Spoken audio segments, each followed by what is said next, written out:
Welcome to Money Value Lab. My followers on Instagram have voted for valuing Microsoft, and I have a series now that I've been valuing all the Mag 7 companies. We have valued Google, we have valued Meta, and now we'll value Microsoft. And the cool thing is we're going to value Microsoft using my models in my webpage, and I'm really happy to announce that my webpage is now complete and is published. So all of my paying subscribers will have access to my webpage by end of today. And before we start valuing Microsoft, I just want to say that I would really appreciate if you would like to hit the like button and subscribe to my YouTube channel, because that would help me increase the viewership of the video. So really appreciate it. And of course, if you like the video. Now, with no further ado, let's value Microsoft. Before we step into my webpage, I just want to show you the DCF formula, the discounted cash flows.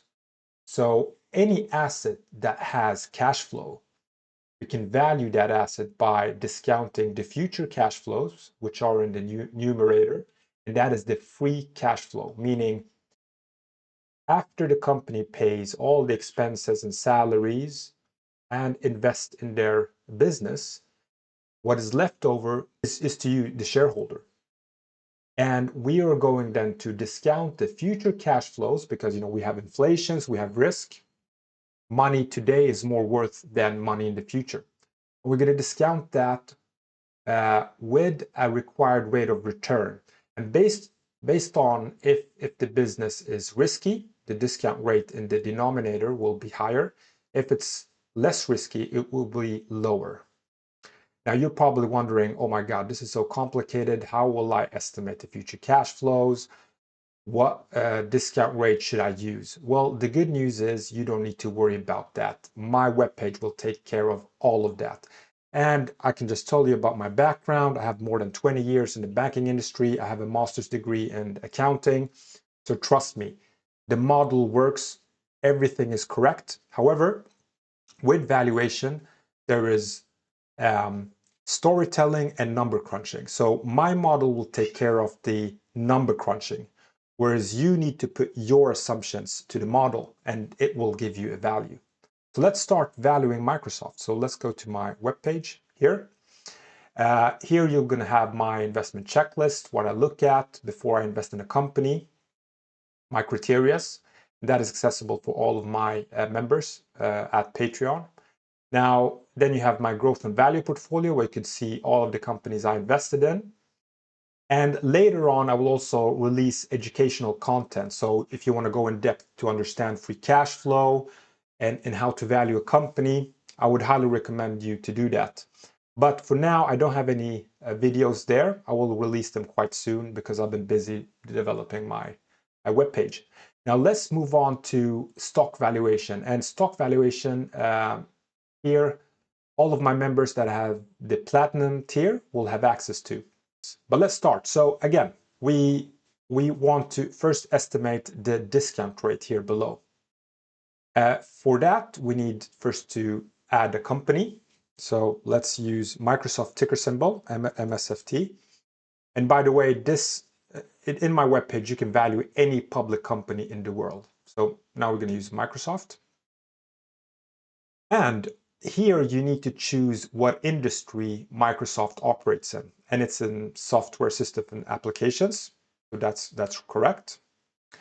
Now here it tells you need to add the risk-free rate, and you're probably wondering what is a risk-free rate. Well, many countries, they issue government bonds, and many of them, especially the United States, would be seen as a risk-free government bond yield. So you can go into many different sites, but let's go into Dagens Industri, Swedish webpage.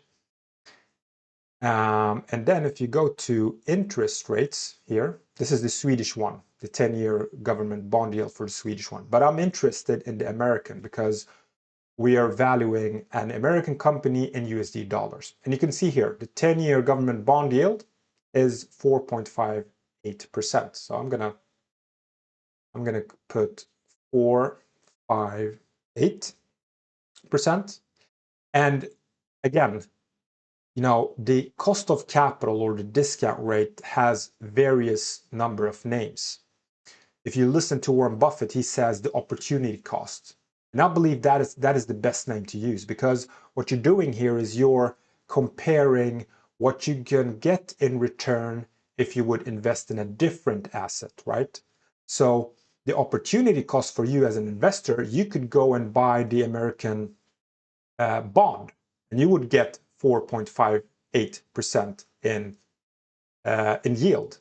So that's why you need to add it here. So we need to compare the return from a risk-free bond and compare that to the return of what you're going to get in Microsoft. So first you add the 4.58%, which you can get as risk-free. But we're not done yet, because Microsoft is not a risk-free investment. You need to also add the equity risk premium. Now you're probably wondering, again, what is equity risk premium? The equity risk premium is the risk in the equity market, the index. Now, I will not go into deep dives into how you calculate this, but the equity risk premium for 2025 weighted all over the world is around 6.32%. So it's in default. Just leave it as is. Later on, when I put my educational videos, we're gonna be able to, you will be able to get the exact equity risk premium. Now we're done with the equity portion. Now we're gonna move on to the debt. Now, as you see here, the debt, Microsoft had 56 billion, I believe, in debt, and these are the interest expenses. So we need to convert that to market value, because this is the book value, and my model does all of that to you, but it will ask you, hey, what is the average maturity for the debt of Microsoft? When will they expire? That you need to put. Now I'm just going to put here 3 years. Then they're going to ask you, does Microsoft have an external credit rating? Because that will affect the cost of debt of Microsoft. If it has a weak balance sheet and not a strong cash flow, then the repayment capacity will not be that strong.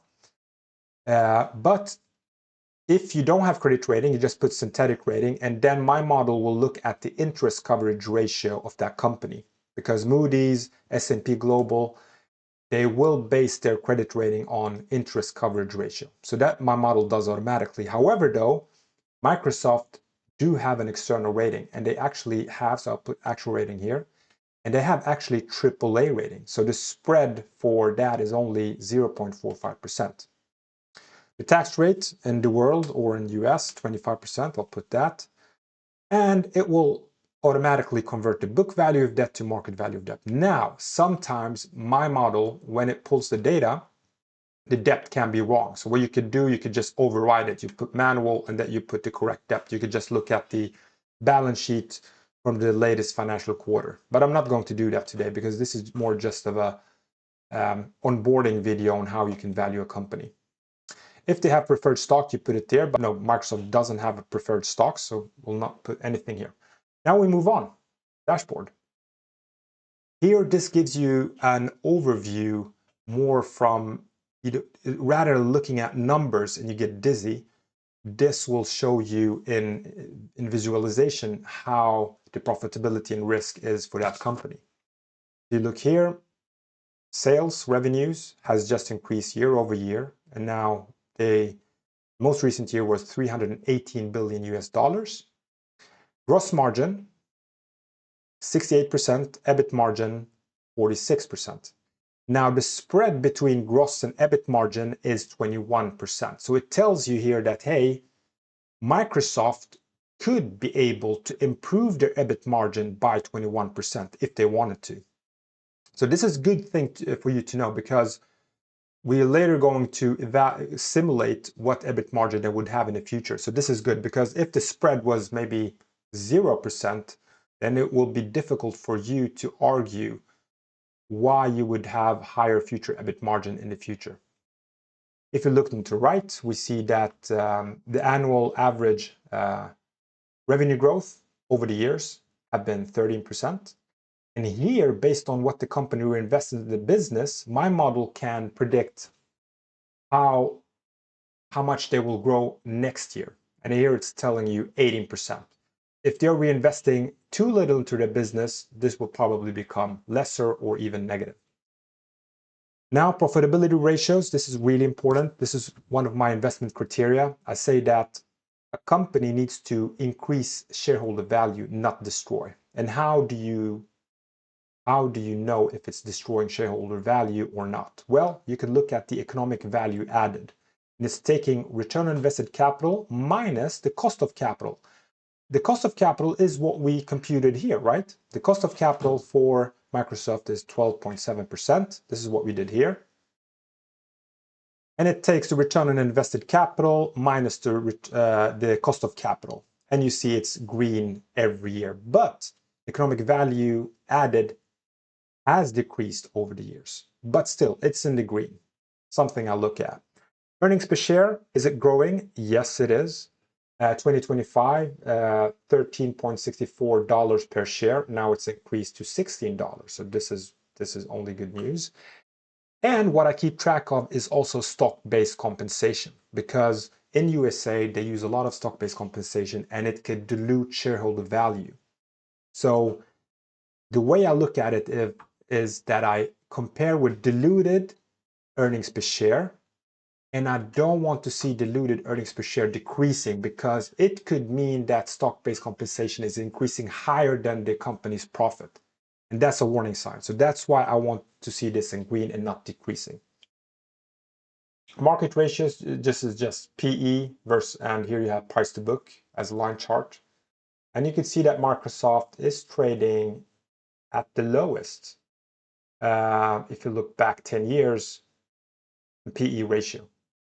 Here is the debt. So here in red, long-term debt, orange, short-term debt. And you can see that in the line chart here, that the equity ratio is 59%, meaning this is strong balance sheet. You know, this is a company that has 60% equity in book equity and 40% in debt. So it has more equity than debt. This is good. Now, if we look at the short-term repayment capacity, which my model also shows here, tells you in their balance sheet they have $78 billion in cash, and the short-term debt, which is due, is 8.8 billion. So there's nothing to worry about. They have the cash to pay their short-term debt. And you get a cash per share, $2.86 each share. So they have more cash than debt. They have net cash. Good. Now, the most important thing is the free cash flow. And you can see here that free cash flow has been positive every year except 2024. But what I say is always, you know, don't get fooled by companies that reinvest too little in their business, because automatically they would have a strong positive free cash flow. That's why I have reinvestment below. And reinvestments is working capital, capital expenditures. So here you can see that Microsoft is reinvesting in their business and still be able to pull off positive free cash flow. And in 2024, the reinvestment was 94.2 billion. That was the reason to why they had negative free cash flow. I haven't looked at the reason to why. Maybe an acquisition of some sort, or maybe they were heavily investing in their business. And here, finally, you could see the free cash flow yield, 2.1%. So this is the dashboard I always look at before I value a company, to see, is it interesting? Does it tick the investment checklist or not? Moving on to valuation. We're soon done. Here you have your company that you chose, which is Microsoft. So EBIT margin was 45%, gross margin 68%, net margin 36%, and so forth. And you can see here, five-year average for Microsoft was 33%, 10-year 37%, and the max 37%. Whereas the competitors or their peer companies have 27%. So you could see here that Microsoft is much more profitable than their competitors. 18 basis points actually better. That's why it's green here. You see gross margin Also, they have higher than the industry, 67% for the industry. They had 68%, net margin 36, and the industry had 20%, and so forth. And this is good for you to know, because now when we're going to input the values into the evaluation, you need to be able to have a North Star that will guide you. And you can look at the history of the industry averages for you to be then guided. Moving on. Here is the company output already automatically inputted. You have the revenues, EBIT. Now, the model will ask you, all right, for next year, what do you expect to have for revenue growth? And if you remember in the dashboard, the expectation was 18%. I'll put 18%. It will ask you operating margin next year. What do you expect? So currently, operating margin with 45.6% for Microsoft. I'll think they'll keep on having the same EBIT margin. Let's put 45.6%. Now revenue growth, the 2 and 5 years ahead. Let's say they're gonna be able to pull off 20% every year for 5 years, and then it will taper down to the risk-free rate. It will ask you here also, what do you expect the EBIT margin will be in year 10? Let's now say that, okay, we're going to have higher competition. You have Google, you have OpenAI, you're going to have Anthropic also be eating margins from Microsoft. So let's say their EBIT margin will decrease down to 40%. Okay. Finally, it will ask you, when do you believe EBIT margin will converge to 40%? Is it within 2 years or is it within 10 years? Now let's say just 10 years. Cool. Finally, it will ask you sales to capital. This is to measure how much you're going to reinvest in your business within those 10 years of simulated cash flows. So sales to capital is how much you get in revenue for each dollar you invest. So the higher, the more capital efficient you are. The lower, the less capital efficient you are. So let's try this. Let's put 2. I get $2 in revenue for each dollar invested. Same thing here for years 6 and 10. Marginal tax rate is 25%. Let's keep it as. You see here now, this is the projection. So if I put 18% for next year in revenue growth, which my model computed. Operating margin, I assume it will be the same as today, so 45.6%. But remember, I've added 40% in year 10 that will converge. So look at the operating margin, how it's decreasing down to 40%. It's mathematically correct. You don't need to worry about that. That's the cool thing about this. Also, I added the company will grow revenues by 20% during 5 years. But then look what happens. Revenue decreases down to 4.6%. You're probably wondering, where did he get this figure from? Remember the risk-free rate, 4.6%? This is saying that a company cannot grow revenues above the risk-free rate in eternity. It's impossible. It's mathematically impossible. Now, of course, you can override this. You could put here, I want to override and put, sorry, not here, this one. I want to put 10%, and it will do that to you, but I would recommend you not, because then, you know, my models is for you to compute the valuation correctly. If you want to break your rules, then you need to have an argument of why. Finally, reinvestments. Remember the sales to capital here, $2 in revenue for each dollar invested. I get a reinvestment rate of 29%, 30%.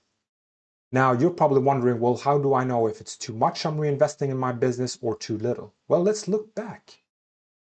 The average reinvestment for Microsoft during this 10 years landed at 29.5%. The industry averages for reinvestments sits at higher, 77%. You see now why it's important that you look at the history. And also you could read the Microsoft annual statement and see how much CapEx they will invest next year. But again, this is just for you to, this is for me just to show you how you can value the company in my dashboard. That's why I'm not going into that depth. But this is to help you. So you can look here and say, okay, is it higher than the industry averages, or is it higher than the 10-year historical reinvestment rate for Microsoft? And if we look here, it was 29.5%. We have 29%. I think we're good. Also, what you could look at is return on invested capital. If this goes up really high, then it means you're investing too little in your business. If we look at the return on invested capital during the 10 years of Microsoft was 23%. The industry average was 23%. So here I'm looking at, okay, we're seeing that return on invested capital is actually going higher and higher. This is not realistic. This means I need to add more reinvestments for years 6 and 10. So let's put 1.5. Oops, sorry, 1.5. Go here. And you see here, return on invested capital has decreased a bit, but I'm going to put, let's put 1. Let's see what happens. 36%. It's decreasing. This is good. Now, finally, it will tell you in my model, the default is that return on invested capital will equal cost of capital in year 10. This is more of a safety function, meaning that your company will not have any edge in year 10. Competition will increase. Excel, PowerPoint, all of these software applications that Microsoft will have, probably Anthropic will have the same. Meaning they will not be able to earn more than their cost of capital. Now, historically, if you look at that, mature companies' return on invested capital will converge to their cost of capital. But again, I think Microsoft is a quite unique company, so I'm going to put return on invested capital in year 10, 15%.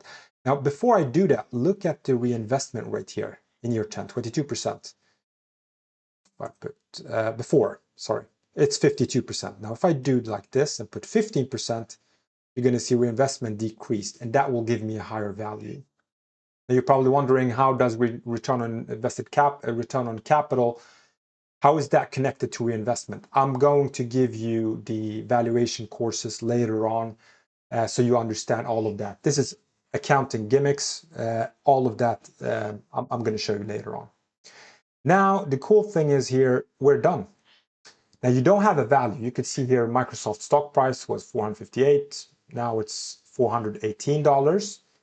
And the reason why you don't see the stock price yet is because I don't want you to get biased. I don't want you to put in numbers here, so you push the stock price above the current price. People are biased. So that's why you are going to see the value per share only when you're done. Now I'm done. I go up here and I press calculate value. And look here. The stock price that I get valued per share is $429. The current stock price sits at 418, and that's roughly 2.7% return. So here, for me, I would not invest in Microsoft given my inputs. I think it's too richly priced. If we look at Datorama, here you have all of the super investors. Let's see how they acted with Microsoft. Bill Ackman actually bought Microsoft. But if you look at Chris Hohn, he manages the TCI fund management. He reduced a heavy stake in Microsoft. Look, he reduced by 83%. And if you don't know who Chris Hohn is, he's one of the super investors who has achieved higher rate of return of 15% every year for more than 10 years. So he's a mode investor. And if you don't know who this guy is, you should definitely check him out. He only invests in super companies. You can see here Visa, Moody's, S&P Global, all of the companies that have really strong moats. So I would say, I would agree with Chris Hohn that Microsoft is not as cheap as many people sees. So hopefully this video showed you that it's not difficult to value a company. My website will take care of all of that for you. And the dangerous thing is when you sit at the bus and someone tells you, hey, go buy the stock, because many people are buying the stock. Now you could go and do your due diligence. You can go in here and put your growth assumptions, do reinvestments assumptions, and have your cost of capital. And then value the company. So you don't sit there and just guessing. Now you could do the real work and find out the stock price by yourself. Now, if you want to know how you can get access to my to the Money Value Lab DCF platform, you could go to Patreon, Money Value Lab. You go to memberships, and then you will choose the platinum tier membership. And the good thing is, I have promotion. So you get 50% discount on this price. So it's currently priced at 175 Swedish kroner, but you get 50% discount for a month. And the good news is there's no binding fee. So you could try it out, see if you like it, if you enjoy it, you could continue. If you don't, you could just cancel at any time.